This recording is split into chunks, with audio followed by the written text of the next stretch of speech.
आपको शांत रहना पड़ेगा ना, आपने मैक्स पे खड़ा किया है। आप देख लीजिए ना कि आपका वेद कहाँ, आप वेद वेद बार-बार कह रहे हैं कि वेद है, कॉम्प्लेक्स लैंग्वेज है, सीरिया में आ गया, सबूत एक भी नहीं है। आपका विवेकानंद बता रहे हैं कि दोबारा जन्म लिया है, मैक्सवेल ये आपका वेद कंपाइल कर रहा है अंग्रेजों के समय में, हैं? वो जो है आपका सायण जो है वो 15वीं सदी में कंपाइल किया, वेद का प्रमाण नहीं। आप जो है जबरदस्ती संस्कृत है ये, इंस्क्रिप्शन सम्राट अशोक के मिल रहा है, पाली-पाकी क्या आप जबरदस्ती वहाँ संस्कृत घुसेड़ रहे हैं। तो आप सुनने की भी क्षमता रखिए, थोड़ा-सा सुनिए।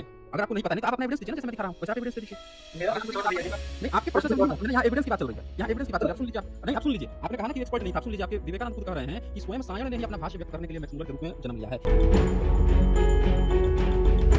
जैसे भारत की जो मूल समस्या है वो जातिवाद है, कास्टिज़्म है और कास्टिज़्म बना रहे इसके लिए बहुत सारी धार्मिक ग्रंथें भी बना रखी है लोगों ने और उन धर्म ग्रंथों को वो पालने-पोसते भी रहते हैं और फिर ऊपर-ऊपर ये भी कहते हैं कि हम जातिवाद भी नहीं मानते। मतलब ये बात वो व्यक्ति कह रहा है जो धर्म ग्रंथ पर आप जब सवाल उठाएँगे कि वहाँ पे क्यों जातिवाद दिया है, तो उसके अंदर से दर्द उठ जाएगा और वो कह रहा है ऊपर से कि जातिवाद क्योंकि दरअसल उसको जातिवाद से कोई मतलब ही नहीं है क्योंकि वो उसका बेनिफिशियरी है। हज़ार साल से बेनिफिट उठाते आया है, अब भी उठा ही रहा है। तो ऊपर से झूठ बोल देने में कि हम जातिवाद नहीं मानते, उसको क्या फ़र्क पड़ता है? अब वो कह ही दे कि हम जाति मानते हैं, तो भी उसको क्या फ़र्क पड़ रहा है? क्योंकि व्यवस्था तो सारी चीज़ उसके हाथ में है। तो उसके लिए तो बहुत आसान है, चाहे कह दे मानता है, चाहे नहीं मानता है। लेकिन जो वास्तव में जो पीड़ित लोग हैं, उनकी स्थिति तो नहीं सुधर रही है, उसके बोलने या ना बोलने से, क्योंकि अंदर से वो नहीं सुधर रहा है। तो इसीलिए जिन लोगों को भी ऐसा लगता है कि वो इस मुद्दे पर आकर डिबेट कर सकते हैं, वो बता सकते हैं कि जातिवाद वो कैसे ख़त्म करेंगे या क्या सॉल्यूशन है। अगर धर्म ग्रंथ वो बचा के और किस तरह से जातिवाद ख़त्म करना चाहते हैं, जिन्हें भी ऐसा लगता है आके यहाँ पे उनके लिए ओपन इन्विटेशन है। आप लोग उनको लिंक दे सकते हैं, मैं लिंक यहाँ पे प्रोवाइड कर दे रहा हूँ। जिनको भी डिबेट करना है, वो लोग ही आइए और आकर आप अपने यहाँ पे दावेदारी पेश कर सकते हैं। जिनको भी लगता है कि उनके पास बेहतर आइडिया है इसको सॉल्व करने का, वो आके अपनी दावेदारी पेश कर सकते हैं और एक अच्छा खूबसूरत डिबेट कर सकते हैं। डिबेट्स के रूल्स आप सभी को पता है। अगर आप मेरी भी बात सुनेंगे, आपकी भी बात सुनी जाएगी और एक टाइम ड्यूरेशन आप लीजिए और फिर जब मैं बोलूँ तो मुझे भी आपको एक टाइम ड्यूरेशन आपको सुनना होगा। बीच में हर पॉइंट पे आपको नहीं बोलना होगा, रुक कर सुनना भी होगा, नहीं तो फिर आपको बाहर का रास्ता दिखाया जाएगा। बदतमीज़ी और गाली-बाज को तो वैसे भी बिना पूछे बाहर निकाल दिया जाता है। तो जो भी संयम से बात करेंगे, जो भी फैक्ट्स बेस्ड आधारित जो डिबेट करना चाहते हैं, जो आएँगे उनको पूरा मौका दिया जाता है। आप देखे होंगे 1-1 घंटे, 2-2, ढाई-ढाई घंटे कॉलर्स को दिए गए हैं, जिन्होंने भी इत्मीनान से बातें की हैं, जिन्होंने भी इत्मीनान से डिबेट किए हैं तो। तो डिबेट का टाइम जो है वो पूरी तरह से आपके ऊपर डिपेंड करता है। जिनको भी ऐसा लग रहा है कि किसी भी तरह का कोई भेदभाव अब नहीं रह गया है या उनके पास कोई बेहतर सॉल्यूशन है, जिससे कि वो बता सकते हैं कि कैसे भेदभाव खत्म हो और उनका धर्म ग्रंथ, उनका धर्म भी बचा रहे, वो आके इस मुद्दे पर डिबेट कर सकते हैं। उनका स्वागत है। हाँ जी, सत्य प्रकाश मिश्रा जी, बताएँ क्या कहना चाहते हैं? हाय, मेरे कुछ क्वेश्चंस है वो क्रोनोलॉजी से रिगार्डिंग है। जैसे आपने ओके। अपने कई वीडियोज़ में ये कहे हुए हैं कि जो बुद्धिज़्म के बाद ये हिंदुइज़्म का एग्जिस्टेंस हुआ और जो ये वेद और ये सारी चीज़ें लिखे गए हैं उसके लेटर फेज़ में लिखे गए हुँ, हुँ। हैं। तो मैं ओके। कुछ एविडेंसेस पे बात करूँगा कुछ। हाँ, हाँ, ज़रूर अ, बताएँ। तो जैसे कि हम अपने वेद में ऋग्वेदा में देखते हैं तो उसमें सरस्वती रिवर की बात आती है। सरस्वती रिवर की बात आती है और हमें ये चीज़ पता है कि जिस समय उसमें जो लिखा है कि सरस्वती रिवर उस समय एक्सप्लोसिव ऐसी रिवर थी कि जो कह सकते हैं अपने एकदम उफान पे थी उस टाइम फेज़ में, ठीक है? ओके। तो मैं अभी एक मतलब कि जर्नल पढ़ रहा था जिसका नाम है नेचर। दिस वाज़ इसका एक्सपेरिमेंट जो अमेरिकन यूनिवर्सिटीज़ ने किया, ठीक है? तो मैं वो जर्नल पढ़ा तो उन्होंने कहा कि जब वो रिमोट सेंसिंग कर रहे थे, तो रिमोट सेंसिंग में उनको ये क्लैरिफ़िकेशन फाइंड आउट हुआ कि यहाँ एक रिवर फ्लो कर रही थी जिसका नाम सरस्वती था और जिसकी कार्बन जब उन्होंने डेटिंग की तो वो 3500 बीसी है, वो मतलब 3500 ईयर आ रहा है, मतलब आज से लगभग 1500 बीसी के आसपास ये टाइम फेज़ है। उसका डिक्लाइनिंग फेज़ वो टाइम है। ओके। दूसरा चीज़ आपने कहा कि जो संस्कृत लैंग्वेज है, इसका जो प्रादुर्भाव या उद्भव हुआ वो बुद्धिज़्म मतलब पाली लैंग्वेज के बाद, बुद्धिज़्म आने के बाद हुआ। ठीक हुँ, है? हुँ। तो आपके हमारा क्वेश्चन ये है सिंपल कि आपके हिसाब से संस्कृत के ओरिजिन का टाइम पीरियड क्या है? फिर मैं अपना आंसर दूँ। ओके, देखें सबसे पहले तो आपने जो सरस्वती नदी की बात की है, तो जी, आपको पता होना चाहिए कि जो आर्य समाज है, वो सरस्वती को कोई नदी नहीं मानता है। ये बात आपको पता है?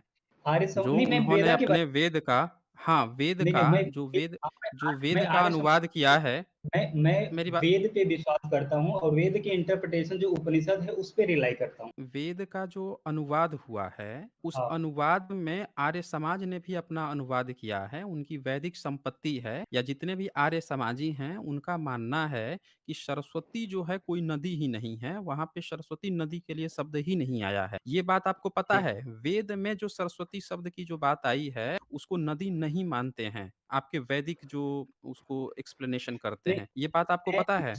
स्वामी दयानंद सरस्वती का फाउंडेशन नहीं मान रहा हूँ। मैं फाउंडेशन मान रहा हूँ कि हुँ, जो हुँ। सरस्वती रिवर डिप्सन लिखा हुआ हुँ, है हुँ। हमारे वेदा में, मैं उसको फाउंडेशन मान रहा हूँ। उसको फाउंडेशन तो मान के वहाँ क्वेश्चन कर रहा हूँ। वहाँ पे फिर मैं ये वहाँ पे जी, सरस्वती सरस्वती शब्द आया है वहाँ पे, जो जी, आपका वेदा सरस्वती जहाँ पे रिवर, है? हाँ, सरस्वती सरस्वती रिवर रिवर। की चर्चा आई है? वहाँ पे चर्चा आई है?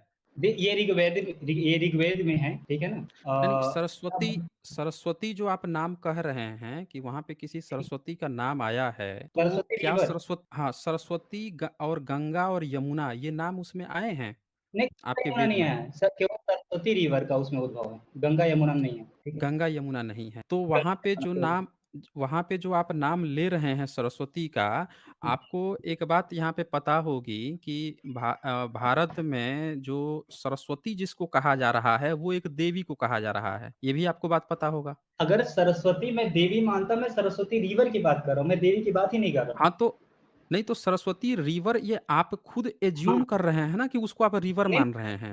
ये आप एज़्यूम मैं कर रहे हैं। अगर सुनिए, अगर मैं एज्यूम हाँ। करता तो उसको मैं माइंड में रखता हूँ, तब मेरा हुँ। इंटरप्रिटेशन केवल तब आता कि चलो अच्छा, सरस्वती रिवर, मैं सरस्वती देवी की बात कर रहा हूँ। लेकिन जब अच्छा। वहाँ इस समय वो ब्रेडेड चैनल फाइंड आउट हो, ब्रेड चैनल जैसे हम जो जियोग्राफी में क्या करते हैं, सेंसिंग करते हैं कि किसी स्पेसिफिक लोग की जो पहले रिवर, मतलब कि आप ये कह सकते हैं कि जो एग्जिस्टेंस में था और वो डिसअपियर रिवर हो गई है। जब वो आज उसका ब्रेडेड चैनल देखते हैं, तो वहाँ से हमको ये तो फाइंड आउट होता है, इंफॉर्मेशन मिलता है कि हाँ, यहाँ एक रिवर फ्लो कर रही है।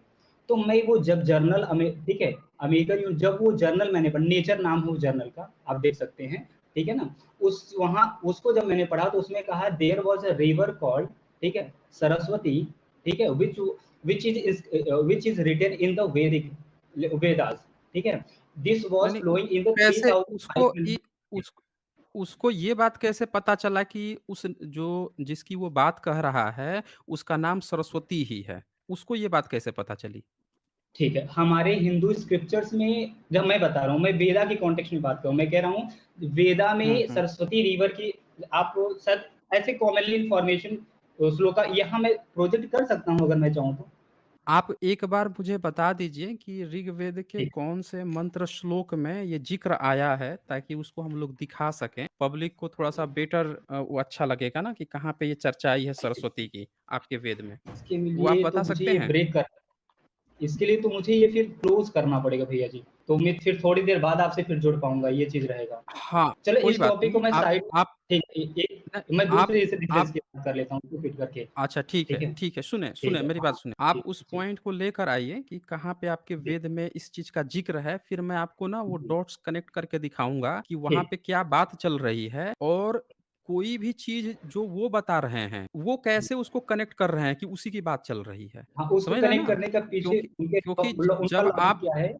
हाँ, जब आप यही चीज़ पढ़ेंगे तो आपको ये पता चलेगा कि जब उसको वो रिवर मानते हैं, तो रिवर हुँ, मानने पर क्या होता है कि जो उसकी बात वहाँ पे कहते हैं कि वो प्रचंड वेग से बढ़ती है, तो वो हाँ। भारत की नदी नहीं रह जाती है, बल्कि वो अफ़गानिस्तान में एक हराहवती नदी जो है, उसकी बात नहीं, नहीं, वहाँ नहीं, पे कहने लगते हैं।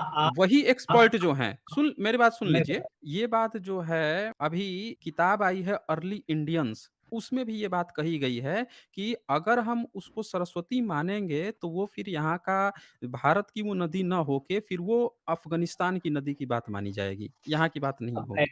क्योंकि ठीक जो है, जो हम चीज़ उसे वहाँ पे लिखा है। तो मैं सिंपल से आप पहले आपको तो कहना पहले आप उसको मंत्र को मुझे बता दीजिएगा, मंत्र ओपन करके ठीक, पब्लिक को दिखाऊँगा मैं। ठीक। और तब तक आप अगर अभी बता सकते हैं तो बता दीजिए। नहीं, नहीं, अब मैं दूसरा पॉइंट रख लेता हूँ, उसको मैं एक्सप्लेन अगर आपकी ठीक है, इजाज़त हो थोड़ी देर बात करूँ, ठीक है? दूसरा ठीक है, पॉइंट है कि दूसरी ही करते मैं हैं। हाँ, हुँ, देखिए मैं हिस्ट्री में जो पढ़ा हूँ, मुझे हिस्ट्री में ये बताया जा रहा है कि जब जिस टाइम फेज़ में बुद्धिज़्म और जैनिज़्म आने का सबसे बड़ा प्रोमिनेंट रीज़न ये था क्योंकि जो मतलब कि ब्राह्मणवाद था वो अपने सुप्रीम था, जो पाखंड थे ये सारी चीज़ अपनी चरम सीमा पे उस समय थे, 6th सेंचुरी बीसी की बात मैं कर रहा हूँ, ठीक है हुँ, ना? हुँ। हुँ, हुँ। उस टाइम पीरियड में ब्राह्मणवाद था वो अपनी सुप्रीम पोज़ीशन में था, मतलब कि पाखंड और कर्मकांडों की प्रधानता उस समय एग्ज़िस्ट कर रही थी। उसी को काउंटर करने के लिए हमें बुद्धिज़्म और जैनिज़्म का एग्ज़िस्ट देखने को मिलता है। तो इसको आप कैसे काउंटर करेंगे कि ये गलत चीज़ है, कि इनका ब्राह्मण को खंडन करने के लिए ये नहीं किया गया था?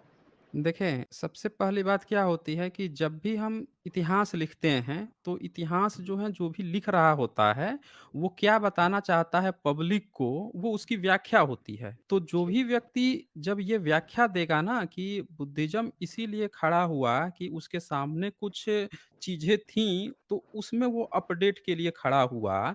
जब वो ये बात कहेगा, तो ये जो इतिहासकार बता रहा है, वो बता रहा है, ना कि वो नहीं, फैक्ट है। एक एक तो अब सिंपल सुन लीजिए, अंडरस्टैंडिंग होती है। सुनिए, हाँ, नहीं, नहीं, सुनिए मेरी बात को। अब वो जो-जो पॉइंट वहाँ पे कहेगा, तो ज़रा ध्यान से सुनिएगा। अब जो पॉइंट वो वहाँ पे कहेगा, उस पॉइंट में कोई ज़रूरी नहीं है कि वो सारी की सारी चीज़ें आपका ब्रह्मनिज़्म में उस समय था, उसी के विरोध में वो खड़ा हुआ।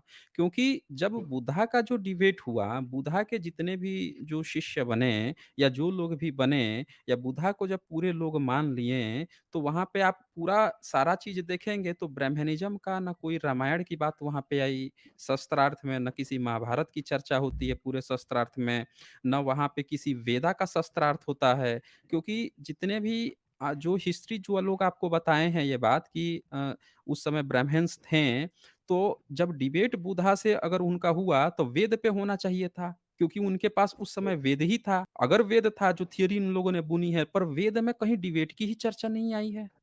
कहीं पे भी वेद से चलिए। और फिर ये दिखाया जा रहा है कि पूरे के पूरे जो ब्राह्मण हैं, उनका बहुत बड़ा वर्ग जो है, आके अब बुद्धिज़्म के गोद में बैठ जाता है, बुद्धिस्ट बन जाता है, बमणवग्गु आ जाता है। ये भी उन्हीं लोगों ने लिखा। पर ये कहीं नहीं दिखाया कि वेद जो है, उस पर इनका डिबेट हुआ और वेद पे वो हार गए। तो ज़रा सोचिए किस आधार पर उन्होंने इस चीज़ को एक स वो बना दिया कि ब्राह्मण्स जो हैं, वो बुद्धिस्ट भी बन गए, वेद पे कभी डिबेट ही नहीं हुआ। जी, बताएँ इस पर, हाँ, अपनी बात हाँ, रखें। जी। हाँ, ठीक है, मैं आपकी इस बात पे आप कह रहे हैं ठीक है, मेरा यहीं से क्वेश्चन और उभर के आता है कि किसी भी धर्म की जब उत्पत्ति होती है, तो उस टाइम फ्रेज़ में कुछ न कुछ लूपहोल्स कमियाँ अगर सोसाइटी में एग्ज़िस्ट कर रही हों इसलिए होता है या उससे पूर्व में जो धर्म है, उसमें कुछ कमियाँ रही हों। तो मैं जानना चाहता हूँ उससे पूर्व ऐसे कौन-से धर्म थे जिसमें कमी थी जिसके कारण बौद्ध धर्म का उससे कॉन्ट्रडिक्शन हुआ और एक नया धर्म बुद्धिज़्म के नाम से उभरा?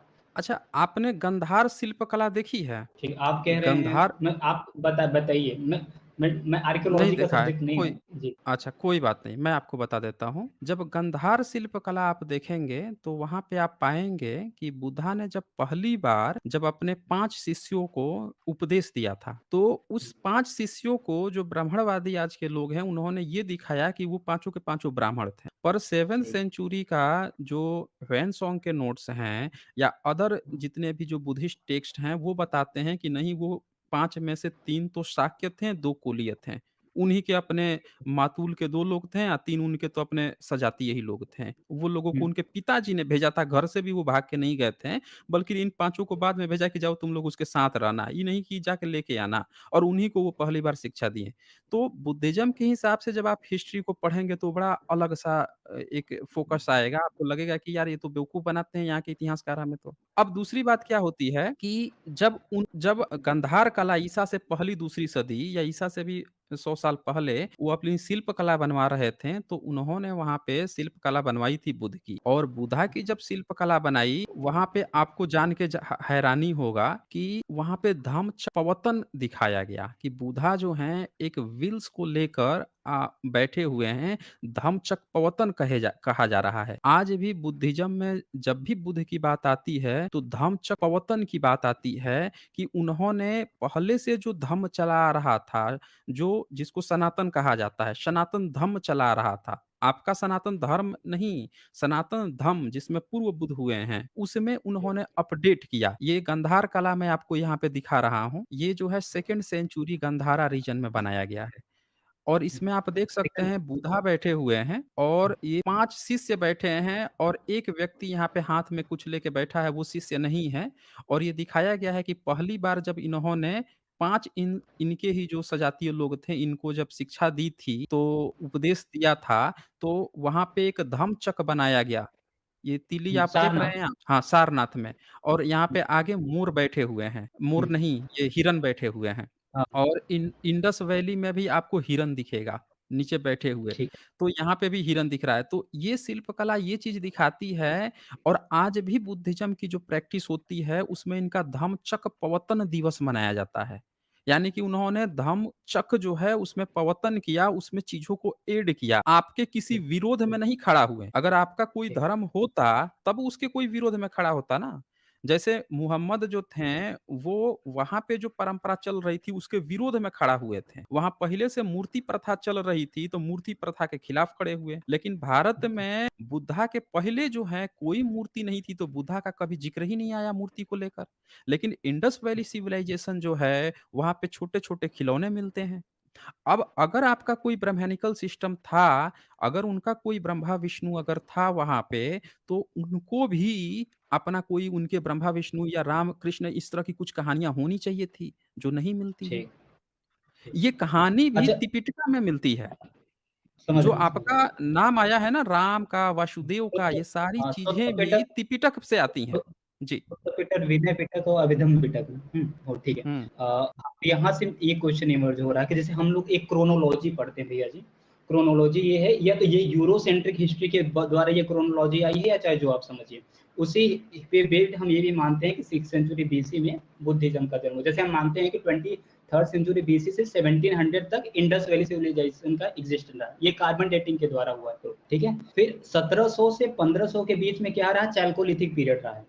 ठीक है, ब्रॉन्ज से 1500 से 600 बीसी, 1500 से 1000 तक तो वैदिक था, उसके बाद 1000 से 6 तक लेटर वैदिक पीरियड था। अब मैं नहीं, बस ये उसका कोई चाहता हूँ। सबूत नहीं है।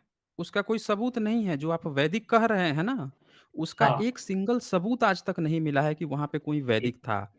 ठीक। ये पूरा अच्छा भैया इतिहास जी। जो वैदिक का खड़ा किया गया है, सुन लीजिए मेरी बात। जो वैदिक का जो कांसेप्ट खड़ा किया गया है, वो 1464 में एक पांडुलिपि मिली थी मैक्स मूलर को और वो पांडुलिपि जो है शायण की थी, जिस पे उसने वेद के कुछ बातें लिखी हुई थी, कमेंट्री लिखी हुई थी। वो भी सिर्फ़ 1 पन्ना था। तो उसने क्या किया ब्राह्मणिकल वादियों को बैठाया, 20-25 साल बैठाया, ये विवेकानंद अपने जीवनी में लिख के गए हैं। वो बैठाया, पैसा खर्च किया, ईस्ट इंडिया कंपनी खर्चा की, तब ब्राह्मण जो है 20-25 साल तक बैठ के वेद लिखे हैं, मैक्स मूलर को लिख-लिख के तब दिए हैं। फिर मैक्स मूलर उसको लिया है। तो ये देख लीजिए आप कि आपका वेद लिखा गया मैक्स मूलर 1846 से वो शुरू किया था और 79 में शायद वो कंप्लीट किया है मैक्स मूलर। तो तब जाके आपका वेद लिखा गया 1819वीं सदी में। उसके पहले भी आपका वेद नहीं था और उसने 100 से ज़्यादा वैदिक ब्राह्मणों को इकट्ठा करवाया था वेरीफाई करने के लिए कि ये ब्राह्मण तो नहीं ना झूठ बोल रहा है या ये तो नहीं झूठ बोल रहा है ना। सबका मिलाप करके तब वेद तैयार किया गया। उससे पहले जो है आपका वेद का कोई अस्तित्व नहीं है। सारे ब्राह्मण दावा करते थे कि हाँ, हमारे पास वेद है। लेकिन उन्होंने ये भी दावा कर रखा था कि किसी भी शूद्र को कान में अगर वेद चला जाएगा, तो कान में शीशा पिघला के डाल देंगे, जीभ काट लेंगे। भारत की सभ्यता नहीं थी वेद। क्षत्रिय किसी से पूछ लीजिए कि क्या आपको वेद आती है, संस्कृत आती है? वो इनकार कर देगा हाथ खड़ा। लेकिन इन्होंने क्या लिख दिया धर्म ग्रंथ में कि हम तो क्षत्रियों को वेद पढ़ाते हैं, वैश्य को वेद पढ़ाते हैं और क्षत्रिय वैश्य ऐसे भोले-भाले लोग हैं जिनमें से आज तक किसी को संस्कृत नहीं आती। तो वो पता नहीं कौन-सी भाषा में वेद पढ़े होंगे और ब्राह्मण जो है इसने कभी चर्चा ही ठीक, हाँ, हेलो। इतिहास आप देख लीजिए, पूरे भारत ठीक है, संस्कृत का पुराना कोई रिकॉर्ड ही नहीं है। ईसा से पहले संस्कृत का कोई रिकॉर्ड नहीं है। अच्छा। अब ये भी ईसा देखिए से ना कि पहले अगर ब्राह्मण था हाँ, अगर अगर इस ब्रा बात पे टिके ईसा से रहिएगा पहले भैया, इस हाँ, बात पे बोलिए। टिके रहिएगा। संस्कृत के बिल्कुल मतलब कि ठीक है। ईसा से पहले संस्कृत है। मैं हाँ, एक एविडेंस दे रहा हूँ आपको, ठीक है? दीजिए। एक निताई किंगडम, ये आज का हुँ, जो इराक एरिया है, ठीक है? आज का जो हुँ। प्रेज़ेंट का इराक है, ठीक है? यहाँ भारत पे में आर्य हाँ, भारत नहीं में? भारत। आपने कहा कि संस्कृत लैंग्वेज हुँ, की जो हिस्ट्री है, मैं उसको एक्सप्लेन कर रहा हूँ, हुँ, ठीक है? हुँ, हुँ, निताई किंगडम है ना? कि हुँ। आज के प्रेज़ेंट में मतलब पहले आप ये कह रहे हैं मतलब आप ये कह रहे हैं कि कहीं विदेश में संस्कृत उस समय था, आप ये कह रहे हैं ना? मैं एविडेंस बता रहा हूँ और वो लेटर बेयरिंग जो पीरियड के वो आर्यन सारे एविडेंस मत नहीं लेटर के नहीं है, वो लोग बताते ले ले हैं पहले सुनिए जो मेरी उनको बात विदेश जाते हैं। हाँ, बोलिए, आप अपनी मेरी बात बात रख लीजिए। हाँ, अपनी बात रख लीजिए। हाँ, तो मिताई किंगडम ये आज के प्रेज़ेंट में जो आप इराक रीजन जो है उसके नॉर्दर्न फ्लैंक में मिलता है, ठीक है ना? जो कुर्गिस्तान के साउथ वाला ये रीजन है। तो यहाँ पे क्या हुआ कि आज जब उसी कार्बन डेट बट उसी कार्बन उसके जब एविडेंस को फाइंड आउट करने के लिए उसको डेटिंग की गई तो फाइंड आउट हुआ कि ये जो लैंग्वेज रिटर्न है वहाँ पे अग्नि, सूर्य इन सब का वर्णन है, ठीक है? हमारे अग्नि सबसे पूर्व पहले देवता माने जाते हैं जो वेदा में उसका साक्ष्य है, ठीक है? और ये माना जाता है ब्राह्मण उसको पूजते भी थे, अग्नि देवता को पवित्र मानते थे, वो अपना पूजते थे। अब यहाँ से हुआ कि जब उसकी डेटिंग हुई तो वो 2500 बीसी उसका डेट आया और उसकी जो लैंग्वेज का स्टैंडर्ड है वो वैदिक पीरियड का नहीं है, वो लेटर वैदिक का पीरियड का है, ठीक है? तो यहाँ से एक चीज तो क्लियर होता है कि 500 बीसी के आसपास संस्कृत लैंग्वेज लेटर वैदिक पीरियड का फेज था। One thing is clear. देखें, आपने जो अभी क्लेम किया है ना, ये सिर्फ़ क्लेम भर है। पहले एक चीज़ आप सुनिए, ये आपने या तो क्या कहा आप सुन लीजिए मेरी बात। आपने कहा ना समय लेकर अपनी बात कही ना, आप मेरी बात सुनिए। देखें, मिटानी की बात कह रहे हैं सीरिया की, उसका सम्राट अशोक के भी इंस्क्रिप्शन पे नाम आया है। भारत से सीरिया में आना-जाना था, सिंधु घाटी सभ्यता में भी जाना था। पर वो आपका वैदिक पीरियड नहीं था, याद रखिए। दूसरी बात कि जो आप कहें ना कि वहाँ पे सूर्य, अग्नि इस तरह की नाम आया है, जो इंद्र का, वरुण का, मित्र का जो नाम बताए हैं, वो संस्कृत नहीं, वो नाउन है, याद रखिएगा। वो शब्द जो है नाउन है और उसके साथ सफिक्स और प्रीफिक्स है। जैसे माइकल जैक्सन को माई का लाल जय किशन लिखा जा सकता है, उसी तरह से यहाँ पे जो शब्द है उसको तोड़-तोड़ के यहाँ पे इंद्र, मित्र बनाया जाता है। वो शब्द अच्छा, वहाँ पे संस्कृत नाउन जो है कहीं पे भी रहेगा। भाई मूसा के समकालीन रामादित्य कहे गए हैं। रमजान कहा जाता है मुस्लिम में।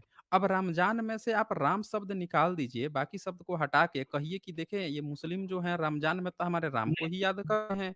मैं ये नहीं कहने जा रहा हूँ। सुन लीजिए मेरी बात सुन लीजिए सुन लीजिए।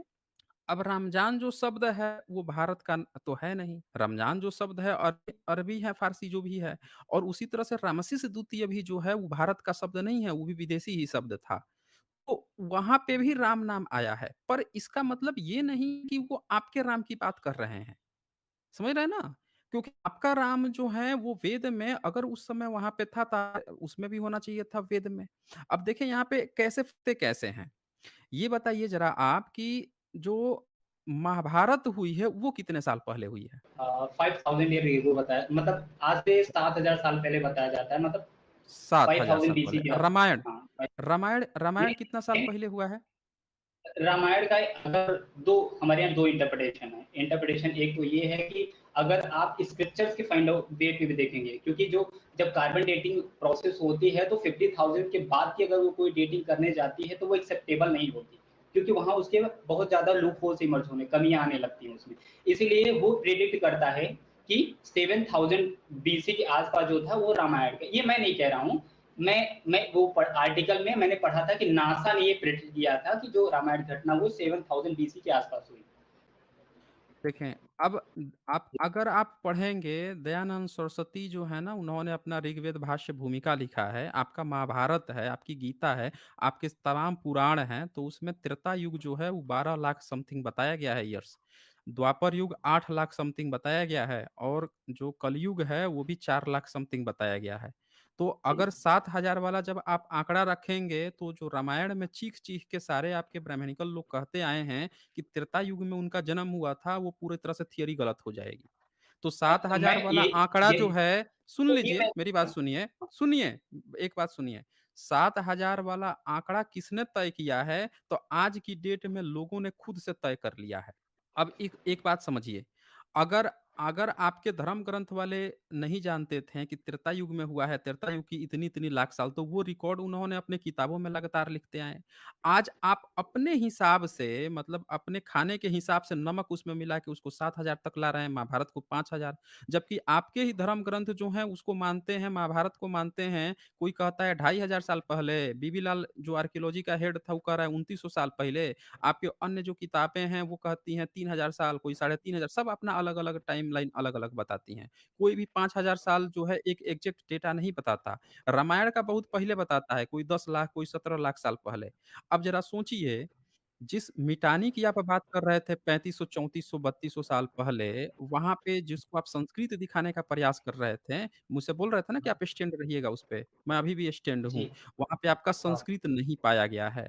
वो लैंग्वेज भैया जो है, वो हुरियन लैंग्वेज है, सुन लीजिए मेरी, वो हुरियन जी, जी। लैंग्वेज है। और जो नाउन होता है, नाउन जो होता है ना नाउन, उसका अपना कोई संस्कृत नहीं होता है कि संस्कृत का नाउन है। भाई राम जो है, आप राम को अरबी में भी राम ही लिख सकते हैं, पाली में भी राम ही लिख सकते हैं, संस्कृत में भी राम ही लिख सकते हैं, सीरिया में भी राम ही लिख सकते हैं। नाउन जो है उसका अपना लैंग्वेज वो नहीं होता है कि उसमें आप जो है वो जोड़ दिए कि आपके संस्कृत का ही हो गया। वो किसी भी लैंग्वेज में वही लिखा जा सकता है। तो और दूसरी बात कि वहाँ पे इंद्र भी तो नाम नहीं है ना, उसके साथ और भी तो जुड़ा हुआ है। ये तो आप लोग ज़बरदस्ती माई का लाल जय किशन उसमें से कुछ चीज़ें तोड़ लिए, रामजान में से राम तोड़ के बता रहे हो कि ये राम है, बाकी चीज़ें आप हटा दे रहे हो। आप खुद से जोड़ ले रहे हो ना वहाँ पे। और एक बात और, हाँ, वहाँ पे जिन गॉड्स का नाम आया है, वो गॉड्स हाँ, जो हैं आपके जेंद अवेस्ता के लोग हैं। जेंद अवेस्ता नाम सुना है आपने? ठीक है। कौन कहिए कौन और आगे। कौन लोग थे? जेंद अवेस्ता के लोग ठीक है, कौन से थे? वहाँ के रूरल जो वो होते थे, मतलब कि उस है ना? स्पेसिफिक एरिया के। यज्ञ हवन करते हैं ना वो? यज्ञ हवन तो वो कौन? भी करते हैं, ठीक जो है। जो पारसी होते हैं, पारसी, हाँ, यज्ञ हवन वो भी करते हैं, वो भी मंत्र हाँ, पढ़ते हैं ना मंत्र। हाँ, तो उनके यहाँ भी जो नाम आया है ना, वो उनकी बात चल रही है, आपकी बात नहीं चल रही है कि आपका संस्कृत वहाँ पाया गया है। वहाँ के जो बसिंदे हैं, फ़ारस जो था वो सीरिया और पूरे उधर के एरिया में फैला हुआ था फ़ारस पूरा। ईरान, इराक इधर के एरिया में फैला हुआ था फ़ारस जो था प्राचीन वाला। तो वो उनके गॉड्स की बात हो रही है।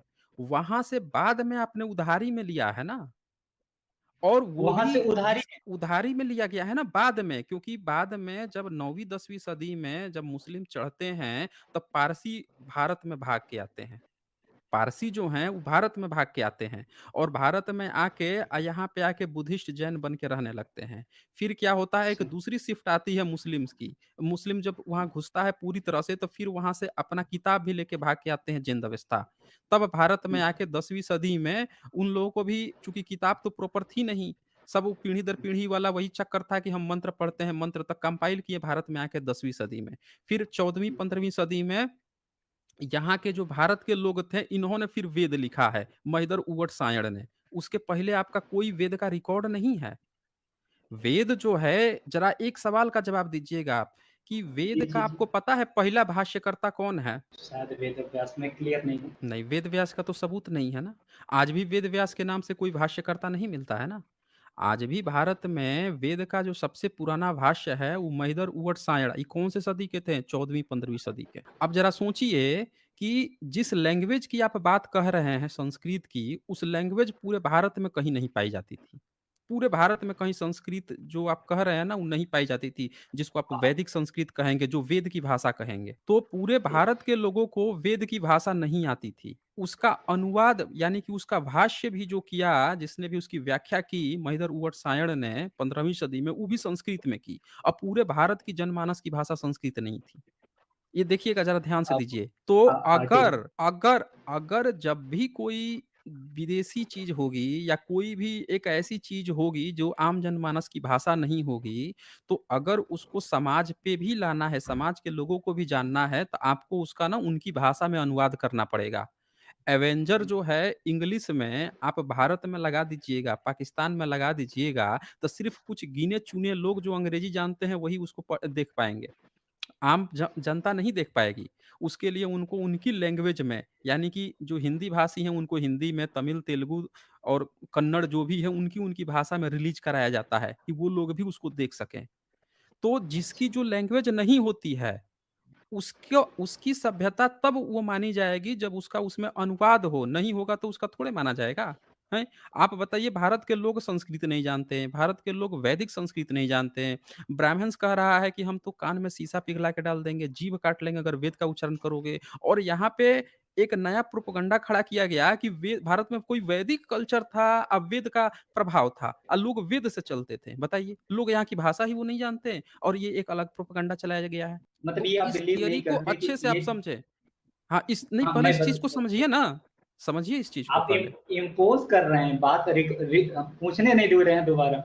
अपनी नहीं, आप ही नहीं तो हम बोल रहे हैं। हमने अभी तक सुनिए, हमने अभी तक अपनी बात कही ना, आप पे इम्पोज़ थोड़े किए, हमने अपनी बात कही ना, अब आप अपनी बात कहिए। ठीक, ठीक। हुँ। आपने कहा कि ईरानियन जो हैं वो वहाँ से संस्कृत लैंग्वेज लेके आए हैं।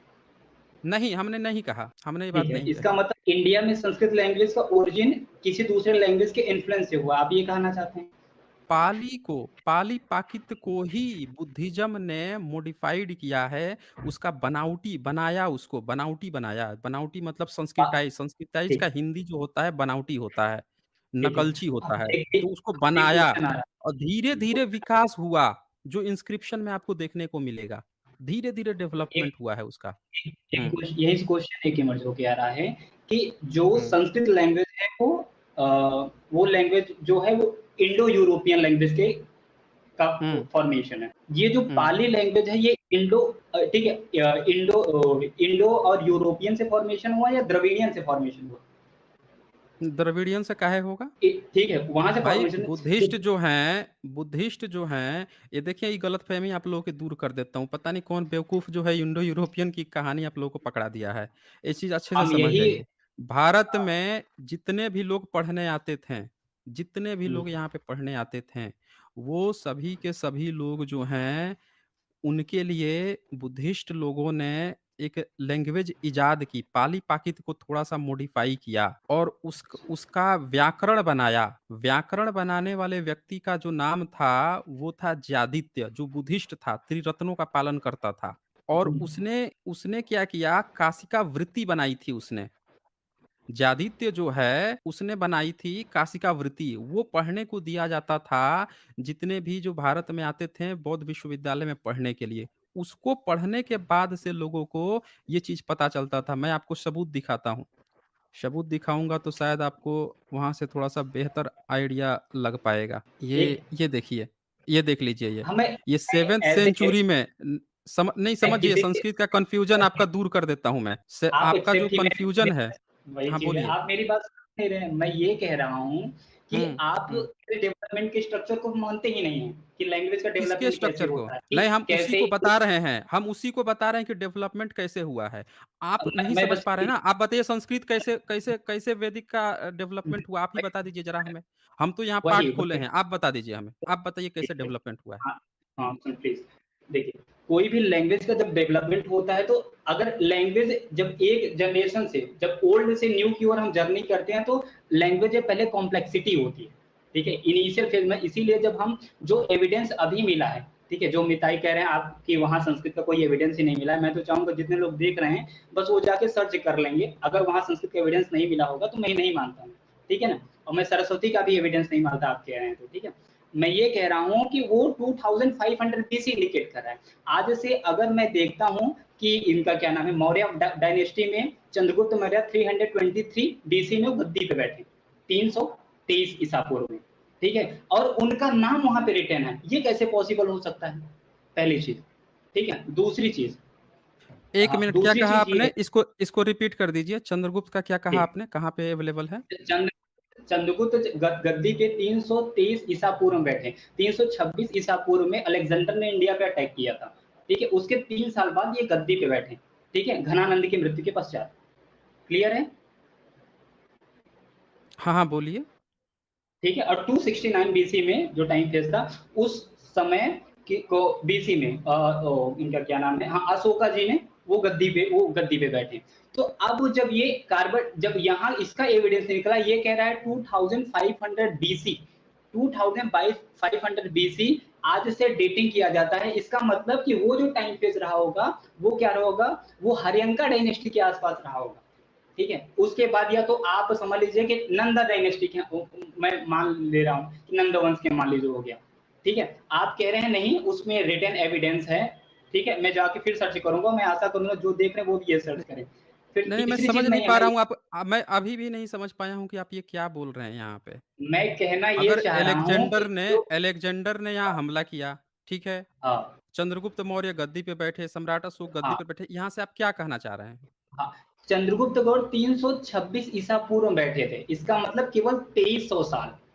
आज से कितना हुआ? 2300 साल, हुँ, ठीक हुँ। है? एविडेंस जो फाइंड आउट हुआ है, मिताई जो भी किंगडम है, ठीक है? जिसको आप कहते हुँ। हैं कि हाँ, वो संस्कृत अरे तो लैंग्वेज है उससे ही आपका नहीं। रिलेशन क्या है? उससे आपका क्या वो हुरियन लैंग्वेज में वो लिखा है वो भाई, आपने पढ़ा नहीं है वो क्या? वो सीरिया वो में सुनिए, सीरिया में हुरियन लैंग्वेज में लिखा गया है, आपका नहीं है वो, आप ज़बरदस्ती संस्कृत उसमें खोज रहे हैं। हुरियन लैंग्वेज इसी इज़ हाँ, इन्फ्लुएंस्ड हुरियन आप लैंग्वेज। हाँ, ए हाँ हुरियन बोलिए। Language is influenced by the Rigvedic culture. इसीलिए जब आप कौन बोल देखते दिया? हैं ये कौन कौन सुनिए बोल दिया कि हुरियन लैंग्वेज उससे इन्फ्लुएंस्ड है? आप देखिए सुनिए, अच्छा ये बताइए भारत में पाली-पाकित जो है वो किससे इन्फ्लुएंस्ड है? पाकित कौन लैंग्वेज से? जो है वो किससे इन्फ्लुएंस्ड है? पाकित लैंग्वेज जो है, जिसको प्राकृत प्राकृत कहा जाता है। हुँ, मैं तो एक जो मैं लैंग्वेज डेवलपमेंट पढ़ा हूँ वहाँ तो मैंने ये फाइंड आउट किया है कि एक जब हुँ। कोई टफ कॉम्प्लिकेटेड लैंग्वेज रहती है, ठीक है? पाली जनमानस मानस की भाषा थी उस समय जब बुद्ध जी, ठीक है? ठीक है? तो आगे मैं जो संस्कृत पढ़ा कहाँ हूँ से आई फिर? फिर संस्कृत कहाँ से आई? वही वही मैं कह रहा हूँ। जब कोई कॉम्प्लिकेशन लैंग्वेज होता है तो उससे लैंग्वेज स्प्लिट होके सिंपल लैंग्वेज आती है, जैसे हिंदी हो गई। ये संस्कृत के कंपैरिजन में सिंपल लैंग्वेज है, ठीक है ना? उससे जो नहीं, आप अभी आज जब हाँ, सुनिए 1 हाँ, मिनट ज़रा मेरी बात क्वेश्चन ध्यान से सुनिए। आप उस चीज़ का जवाब ठीक, नहीं दे रहे हैं। हाँ, सम्राट अशोक के जो इंस्क्रिप्शन थे, वो पूरे भारत में पाए गए। उनका हाँ, गंधार में भी पाया गया, अफ़गानिस्तान में भी पाया ठीक, गया और वहाँ हुँ, पे जो लैंग्वेज थी, वो अरमाइक, खरोष्टी खरोष्टी तो लिपि है ख़ैर, अरमाइक और हाँ, ग्रीक में भी पाई गई वहाँ पे। अब ज़रा सोचिए कि वो ग्रीक में लिखवा रहे हैं, वहीं पे वो अरमाइक भी लिखवा रहे हैं, लिपि खरोष्टी इस्तेमाल कर रहे हैं, भारत में पाली-पाकित इस्तेमाल कर रहे हैं, तो पूरे भारत में संस्कृत थी कहाँ पे? और आपका अगर कोई वैदिक काल था, तो क्या जितनी भी भारत की उस समय लैंग्वेज थी, वो आपके किसी वैदिक काल से डेवलप हुई थी? तो फिर आपका फिर ओरिजिनल लैंग्वेज कहाँ थी? ये तो बताइए, यही और चीज़ आप नहीं बता रहे हैं। और हाँ, हाँ, बताइए। कोई भी लैंग्वेज का जब फॉर्मेशन होता है तो वो पहले स्प्लिट लैंग्वेज होता है कि मतलब कॉमन से ट्राइबल जिसको लैंग्वेज हम कहते हैं सिंपली, ठीक है ना? तो अगर आप जब जाते हैं कि प्री हिस्ट्री के पार्ट देखते हैं उसके बाद प्रोटो हिस्ट्री का, तो प्रोटो हिस्ट्री जो फेज होता है वो लैंग्वेज डेवलपमेंट का फेज, इनिशियल फेज माना जाता है। उसके अच्छा बाद जो चल आता है वो हाँ प्लीज। आप अभी भी नहीं समझे, चलिए मैं आपको और अच्छे से समझा देता हूँ। ये बताइए आपने पाणिनि का नाम सुना है? हाँ, ठीक है, पाणिनि में कितने सूत्र हैं? पाणिनि ने अरे कितने ये सूत्र मुझे बनाए थे? मैं फैक्ट का बंदा नहीं, मैं कॉन्सेप्ट का बंदा हूँ।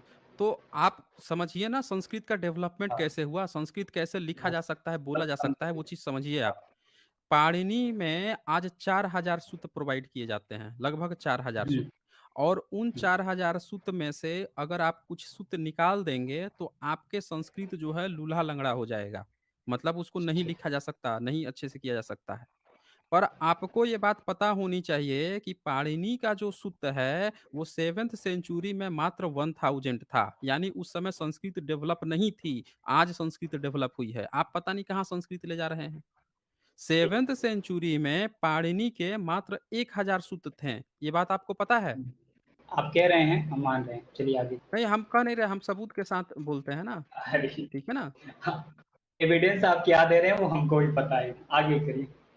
चलिए एविडेंस क्या दे रहे हैं हम दिखा रहे हैं ना आपको। हम ऐसे थोड़ी बातें हाँ, करते हैं। आप आपकी तरह हम नहीं ना बात करते, हम दिखा रहे हैं ना यहाँ पे। हाँ, ये देखिए यहाँ पे हमारे ध्यान पास से। ये हाँ, ये इत्सिंग की भारत यात्रा। इत्सिंग कौन था ये हुँ, बात पता होगी ना आपको? हाँ, हाँ, चाइनीज़ ट्रैवलर था। कौन ठीक है, आगे। चाइनीज़ ट्रैवलर था। भारत में 16 साल पढ़ाई करके गया है, स्कॉलर बंदा था। ऐरा-गैरा हाँ, नहीं हाँ, था।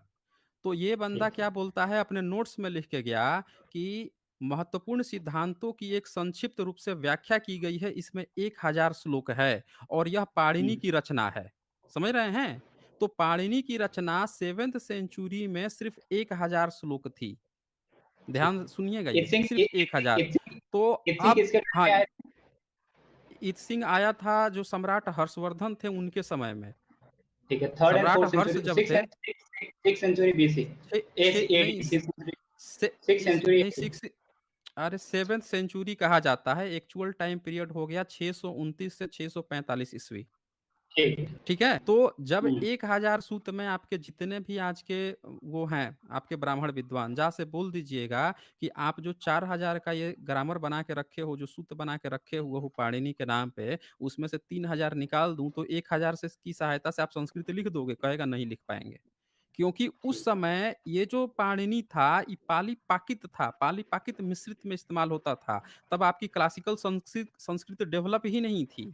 ये धीरे-धीरे इसका डेवलपमेंट हुआ है, यही मैं आपको समझाना चाह रहा हूँ कि संस्कृत भारत में बनी है धीरे-धीरे डेवलप हुई, 7th सेंचुरी तक कंप्लीट नहीं डेवलप हुई थी। अब सुनिए ये 1000 श्लोक हुआ, अब इसके बाद से आप देखिए, एक चीज़ और दिखा दूँ मैं, जो लोग ये बात कहते हैं कि त्रिपिटका में वेद का ज़िक्र है और जो 3 विद्याओं का जो ज़िक्र है उसको 3 विद्याओं के ज्ञाता का बुध जो है उनको वो हड़काते भी इस हैं। इस ये 3 बात के विद्या के आप इस ज्ञाता बात जिसको इन लोगों ने 3 ये वेद बना रखा है। ये हम पहले भी देख जिसको चुके इन हैं, लोगों आगे ने चलिए। अच्छा देख चुके हैं ना? तो ये हाँ, देख लीजिए हाँ, 5 विद्या होती है। ये 5 विद्या कौन-कौन सी होती है? शब्द विद्या यानी व्याकरण, शिल्प स्थान विद्या, समझ रहे हैं? और हाँ, चिकित्सा विद्या, हेतु विद्या और अध्यात्म विद्या। ये 3 वेद नहीं होते हैं, लेकिन यहाँ के जो अनुवादक लोग हैं, इन्होंने इसको ते विद्या का अनुवाद जो है 3 विद्या यानी 3 वेद कह-कह के पूरा इतिहास बिगाड़ रखा है, जो आप जिसमें फँसे हुए हैं। अब देखिए ध्यान से, आपको वो भी बता देता हूँ। ये वृत्ति सूत्र है और ये वृत्ति सूत्र जो आप बोल रहे थे, इस वृत्ति सूत्र में नीचे पढ़िए ये बीच वाला जो पैरा है, यदि चीन के मनुष्य भारत में अध्ययन के लिए जाएँ, इत्सिंग लिखता है, चीन के मनुष्य भारत में अध्ययन के लिए जाएँ तो उन्हें सबसे पहले व्याकरण के इस ग्रंथ का अध्ययन करना पड़ता है। कौन-सा? तो काशिका वृत्ति। कितने श्लोक हैं? 18,000 श्लोक हैं और पाणिनि का ये टीका है। ये बुद्धिस्ट मॉन्क है। पाणिनि भी बुद्धिस्ट मॉन्क था, उसके टीका कर रहा है, अब वो पढ़ाया जा रहा है। फिर दूसरे विषय यदि ऐसा न हो, तो उनका परिश्रम फेंक दिया जाएगा। यानी पहली कंडीशन थी भारत में आएँगे तो काशिका वृत्ति पढ़नी पड़ेगी और ये बीच में देखिए यहाँ पे लिखा हुआ है, वह 3 पूज्यों अर्थात त्रिरत्न का आदर करता था। यानी 3 रत्न मतलब जो धम्म में, संघ में, बुद्ध की शरण में जाता है, इसी को त्रिरत्न कहते हैं। तो ये एक बुद्धिस्ट था, त्रिपिटक बुद्धिस्ट हाँ, हाँ, मतलब बुद्धिस्ट 3 की बात चल क्या रही है। होता बुद्धो जो शरणम बुद्धंग गच्छामि, धम्मं हाँ, शरणं बुद्धम नहीं होता है, बुद्धंग, बुद्धंग, धम्मंग, बुद्धं शरणंग। हाँ, इसकी ओके। इसमें जो बिलीव करता है, उसकी बात चल रही है।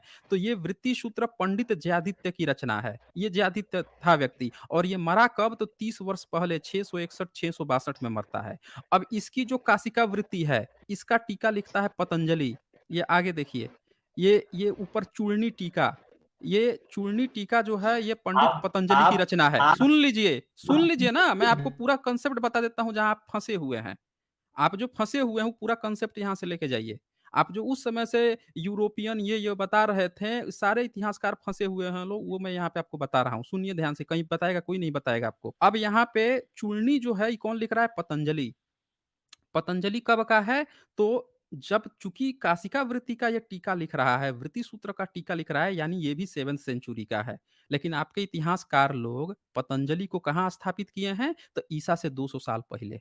ये इतिहास का सबसे बड़ा फ़ाल्ट है कि आप लोगों ने जो 7th सेंचुरी में जो पतंजलि था, जो काशिका वृत्ति का 7th सेंचुरी का जो टीका कर रहा था, उसको उठा के ईसा से 200 साल पहले फिट कर दो और फिर धीरे से संस्कृत भी वहाँ पे फिट कर दो कि चूँकि ये व्याकरण उसका लिख रहा है, तो यही उस समय था यानी कि संस्कृत भी होगा। तो आप जिसको संस्कृत समझ रहे हैं, वो संस्कृत नहीं है, पाली-पाकित है, थोड़ा-सा मिश्रित है। डेवलपमेंट इसका हुआ है 8th-9th सेंचुरी के बाद हुआ है। ये कंप्लीट संस्कृत नहीं है। समझ रहे हैं तो ना? ये सबसे चीज़ है यहाँ पे। हुँ। तो तो आप जो सबसे बोल रहे हैं डेवलप ना कि विदेश से आया, डेवलप हो गया, वो नहीं डेवलप हुआ है। बस मैं आपको अच्छा ये ठीक है, दिखाना चाह रहा था। अब बोलिए आप, अब ठीक। बोलिए। सबसे हुँ। सबसे डेवलप्ड लैंग्वेज कौन-सी रही होगी तब?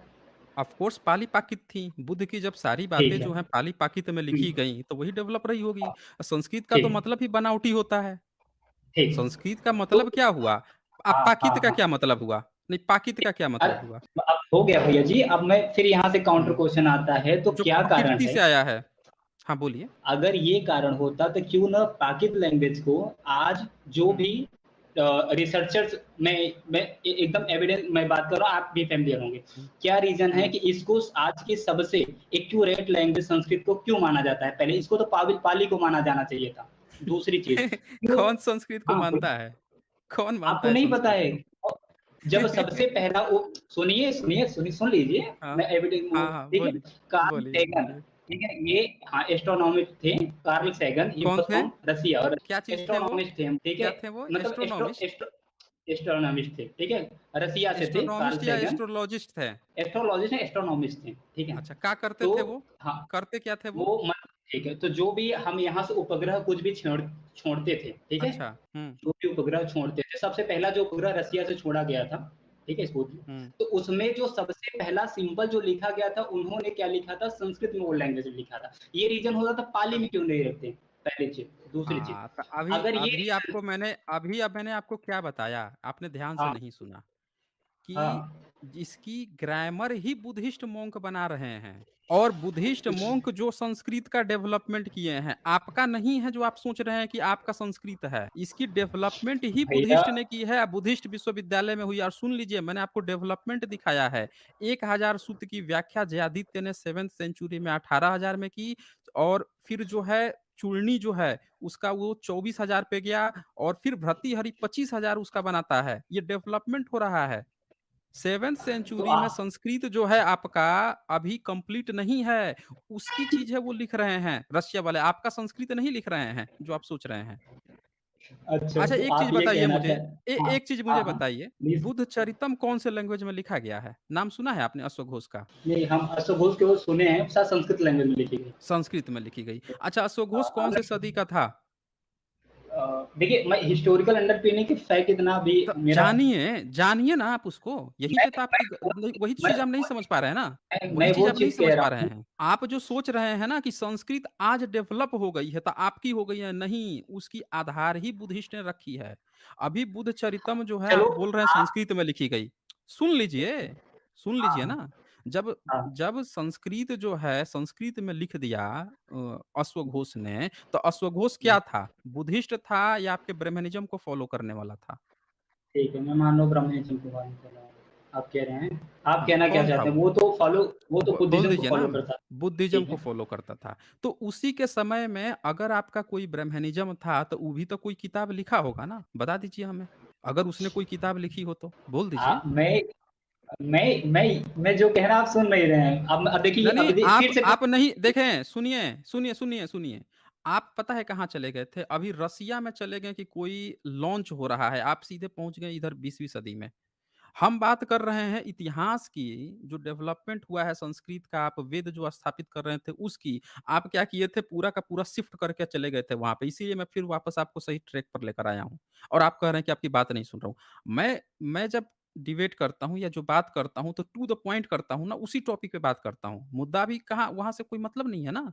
कार्ल सर्गन क्या बोल रहा है? कार्ल सर्गन ने तो बुद्धिज़्म के बारे में भी बोला है ना, उसको भी आप जाके पढ़ लीजिए। और कार्ल सैगन क्या जानता है? वो तो एक साहित्यकार है, साहित्य लिख रहा है ना। उसको क्या पता है भाषा विज्ञान कहाँ से डेवलप हुआ है? वो थोड़े ही है, लिंग्विस्टिक का एक्सपर्ट थोड़े था वो। वो साहित्यकार था, साहित्य लिख रहा था। तो तो मैकाले आप कौन गलत लिंग्विस्टिक का चीज़ों एक्सपर्ट से था? कौन था? मैक्स मूलर कौन था? मैकाले हाँ, मैक्स मूलर कौन एक्सपर्ट? हाँ, एक्सपर्ट था। मैक्स मूलर ही एक्सपर्ट था। कहिए तो ओह माय आपको गॉड! सबूत अच्छा ओह माय गॉड! आप बोल रहे हैं ओह माय गॉड! सबसे आप पहले अच्छा ये विवेक बताइए कि सिंपल क्वेश्चन है विवेकानंद भैया कि का नाम सबसे सुना पहले है आपने? मैं सिंपल विवेकानंद का नाम क्वेश्चन सुना है पूछता कि हूँ नहीं सुना? नहीं, सिंपल विवेकानंद का नाम क्वेश्चन सुना है कि नहीं सुना है? फिर आप अपने मैं सिंपल क्वेश्चन पूछता हूँ कि अगर सबसे पहले संस्कृत जो टेक्स्ट है उसमें उसका किस लैंग्वेज में ट्रांसलेशन हुआ? बता देते हैं किस ट्रांसलेशन हाँ, हुआ। आप क्या क्या कहा आपने? संस्कृत का किस लैंग्वेज में ट्रांसलेशन हुआ? सबसे पहले किस लैंग्वेज में ट्रांसलेशन हुआ संस्कृत का? अच्छा जी, आइए आइए हम सबूत पे बात कर लेते हैं ना। हाँ, जब बात ही चल रही है, तो पूरे सबूतों पे हम लोग बात कर लेते हैं। ये मैं आपको दिखाता हूँ, कुछ पॉइंट्स दिखाता हूँ, ज़रा देख लीजिए ये। आप बोल रहे हैं ना कि मैक्स मूलर किस चीज़ का ज्ञाता था? विवेकानंद का तो नाम सुने होंगे आप, मैं सुने हैं कि नहीं क्या सुने पूछ हैं? रहा हूँ आप क्या दिखा रहे हैं? मैंने कहा कि सबसे मैं पहले पूछ रहा हूँ कि विवेकानंद का नाम सुना है कि नहीं सुना है आपने? हाँ, सुनिए सुना है ना? अब विवेकानंद कोई बात मैक्स मूलर के बारे में लिखेंगे, वो गलत लिखेंगे कि सही लिखेंगे? हो सकता है कुछ चीज़ें मैं उनको वो इंग्लिश से इन्फ्लुएंस गलत लिख बहुत थे। दें, मैंने गलत लिख कुछ देंगे, पॉइंट हो सकते हैं, मतलब जैसे वो कुछ गलत ऐसे लिख पॉइंट देंगे। हैं हुँ, सुनिए, पहले सुन तो लिया करिए।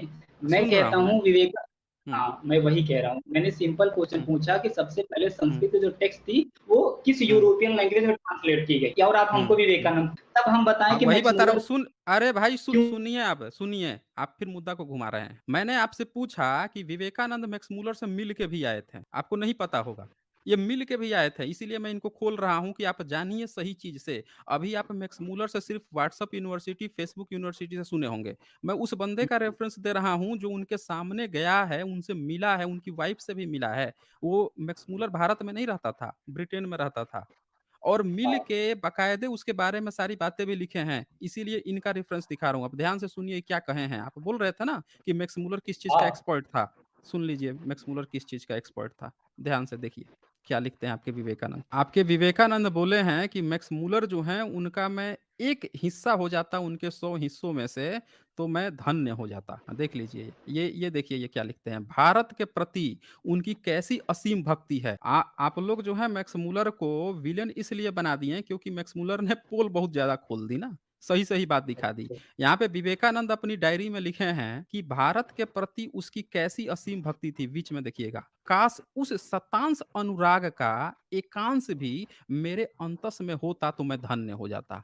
ये बोल रहे हैं, सही बात होगी। विवेकानंद खुद बोल रहे हैं कि वो व्यक्ति जो है इतना ज़्यादा असीम भक्ति था भारत के लिए कि उसका हुँ, शतांश 100 में से 1 हिस्सा भी मेरे में नहीं है। अब आगे सही सुनिए वो बात। क्या कहते हैं। आप बोल रहे थे ना कि उसको क्या आता था, आप सुन लीजिए ध्यान से। हुँ, ये लिखते हैं आगे कि पता है मुझे क्या लगा? कहते हैं पता है मुझे क्या लगा? स्वयं सायण ने ही अपना भाष्य व्यक्त करने के लिए मैक्स मूलर के रूप में दोबारा जन्म लिया हो। अब मैंने जैसे बताया कि वेद का पहला भाष्यकर्ता कौन है? तो मैंने आपको बताया था महिधर ऊवट सायण। जो 15वीं, 14वीं, 15वीं सदी के थे। तो विवेकानंद भी इस बात को जानते हैं, पूरा वैदिक जगत भी जानता है कि 15वीं सदी से पहले आपके वेद का किसी ने भाष्य तक नहीं किया था। ठीक, इसका भाष्य मतलब तब आप ये किया मान जाता है भाष्य तब किया जाता है जब वो चीज़ें ना लोगों को बतानी होती है, लोगों में लानी होती हैं। जिस चीज़ का अस्तित्व ही नहीं होगा, एवेंजर मेरा क्वेश्चन का फ़िल्म उत्तर तो बनेगा। अभी तक हाँ, आपने उसी का उत्तर मिल रहा है, उसी का उत्तर मिल रहा है। आप थोड़ा शांत रहिए ना, उसी का उत्तर मैं दे रहा हूँ। आपने जो प्रश्न खड़ा किया है ना मैक्स मूलर पे, आप तो ले गए थे प्रश्न कार्ल सैगन पे कि मैक्स प्रश्न मूलर जो है क्या एक्सपर्ट मेरा था। आपने खड़ा किया, आप सुन लीजिए ना ध्यान से, पूरा क्यों सच्चाई देख बार-बार क्यों लीजिए। अरे! हटा दूँगा ना मैं फिर हटा दूँगा। आपसे बोल रहा हूँ शांत रहिए, आप शांत नहीं रह रहे हैं। आपको शांत रहना पड़ेगा ना, आपने मैक्स मूलर पे खड़ा किया है। आप देख लीजिए ना कि आपका वेद का आप वेद बार-बार कह रहे हैं कि वेद है, कॉम्प्लेक्स लैंग्वेज है, सीरिया में आ गया, सबूत एक भी नहीं है।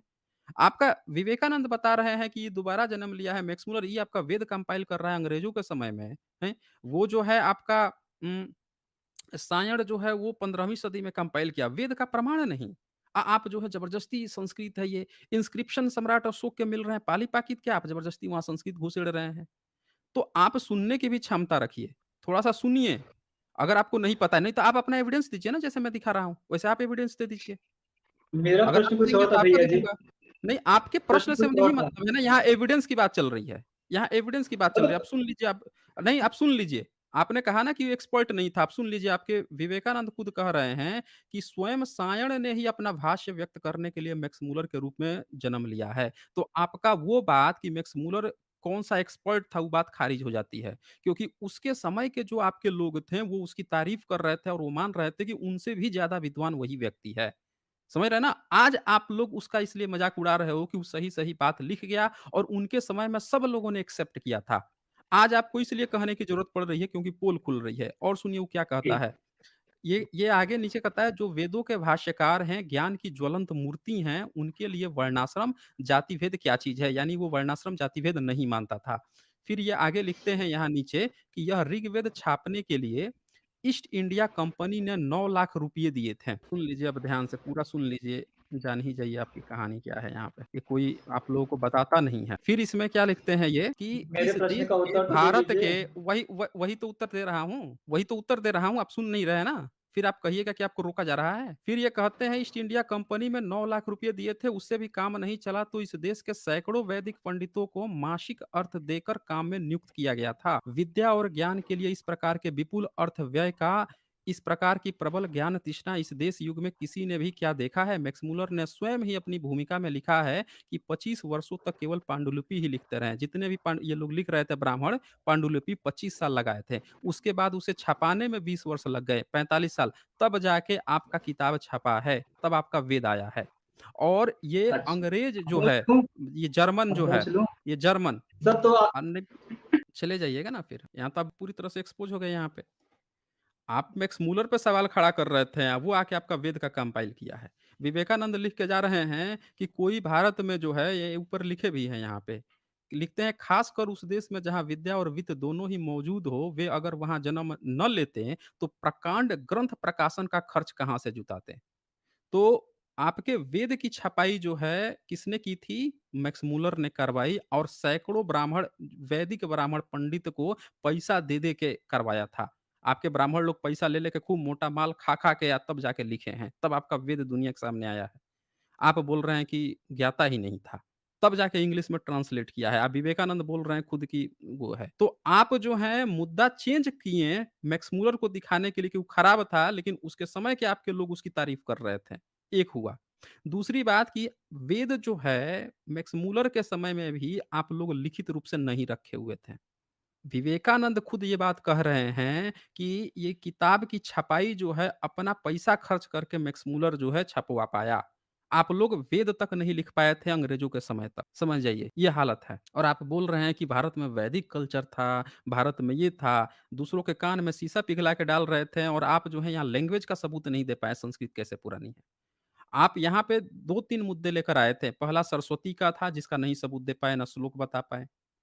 और वहाँ पे सबसे बड़ा सवाल था कि अगर उसको हम मान भी लेते हैं कि कोई नदी का आप में ज़िक्र ही है, तो हम ये कैसे मान लें कि किस क्रोनोलॉजी के आधार पर मान लें कि कहीं पे कोई नदी सूखी है, वो आप ही की नदी है, वही सरस्वती नदी है? नामकरण कैसे आपने सरस्वती कर लिया? जिस समय की आप बात कर रहे हैं, उस समय आप सरस्वती नाम दे दिए थे? सरस्वती तो एक देवी है जो बुद्धिस्ट की प्रतिमा मिली है 5th सेंचुरी में। और वो रखा हुआ है, अभी म्यूज़ियम में रखा हुआ है दिल्ली में। अभी एक जन आके 1-2 स्ट्रीम पहले दिखा भी गए हैं। उनके ऊपर बुद्ध की मूर्ति भी बनी हुई है। बुद्ध की मूर्ति बनी हुई है सरस्वती का, वो बुद्धिस्ट का है, आपका भी नहीं है। तो आप जो है वो भी प्रमाण नहीं दे पाए सरस्वती वाला। दूसरी बात, संस्कृत का भी प्रमाण नहीं दे पाए। मिटानी-मिटानी कर रहे थे, वो हुरियन लैंग्वेज में लिखी है। भारत में कोई इंस्क्रिप्शन का प्रमाण नहीं दे पाए, और यहाँ पे पहुँच गए आप मैक्स पे कि वो एक्सपर्ट ही नहीं था, बेचारा वो लिख के गया है। तो आप सबूत के साथ आइए। सिर्फ़ आप यहाँ पे सोचेंगे कि हम आ जाएँ, कुछ क्वेश्चन पूछ लें या कुछ बातें रख लें, वो एविडेंस नहीं माना जाता है, यहाँ सबूत देना पड़ता है। हम किताब खोल के आपको दिखा रहे हैं, आप कोई सबूत नहीं दे रहे हैं, बस मुँह से बोल दे रहे हैं कॉम्प्लेक्स होता है, तो यूरोपीय से होता है, तो ये होता है, तो आप उसको नकार रहे हैं। अरे भाई, तो आप सबूत क्या दे रहे हैं कि हम उसको माने ना माने? हमने पूरा आपको संस्कृत का डेवलपमेंट दिखा दिया यहाँ पे। चलें फिर, राना शायराम जो हैं, इनका सुपर स्टिकर आया है, बहुत शुक्रिया आपका राना जी। अगली बार आप आएँ तो अपना एविडेंस खुद लेकर आएँ, और आप में थोड़ी-सी तमीज़ भी नहीं थी, बीच-बीच में आप जो है हँस-उस भी रहे थे। ये मैं देख रहा था कि आप जो हैं बीच-बीच में हँस भी रहे थे।